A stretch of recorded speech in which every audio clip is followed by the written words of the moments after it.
Information that police have questioned George Zimmerman again, this time about a testy confrontation on the road. A driver reported to Lake Mary police that Zimmerman threatened to kill him. WESH 2's Dave McDaniel is live in Lake Mary. And Dave, what does this driver say happened?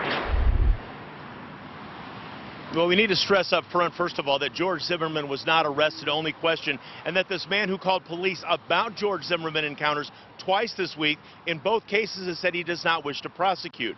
It all started on Tuesday when Matthew Apperson says he was driving on Lake Mary Boulevard. He says he was simply listening to music with his windows rolled up when he says a pickup pulled up next to him and two men inside started to yell at him. He rolled down his window and he said he believed that the man driving the pickup was George Zimmerman.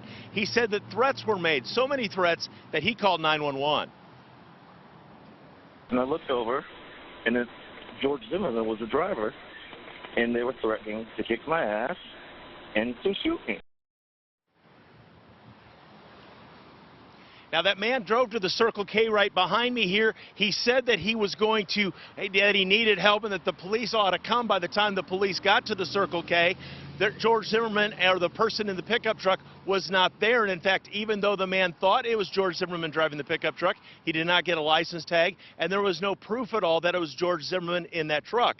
Then the man told police that no matter what, he didn't wish to prosecute. No prosecution by that man means police were handcuffed. We cannot prosecute on behalf of a victim that does not wish to participate in the prosecution. Without a victim, we do not have a crime. Now, flash forward to yesterday, another encounter. This man, the same man that called on Tuesday, says that when he went into his work, he saw George Zimmerman in his pickup truck in the parking lot. He felt he was being followed. So he called police again. The cops came out. George Zimmerman pulled out of the parking lot. They pulled him over, and they asked him what he was doing there. He said he had a doctor's appointment in that area, a legitimate reason to be there. They talked to him briefly. He told them that he did have an argument with the man on Tuesday, so he confirmed that road altercation, but he said the level of threat that the man is alleging is simply not the case. And again, since this man is saying he doesn't want to prosecute, either for what happened on Tuesday or the fact that he felt he was being followed on Thursday, George Zimmerman was sent on his way, and there will be no arrests in this case. Reporting live in Lake Mary, Dave McDaniel, WESH 2 News.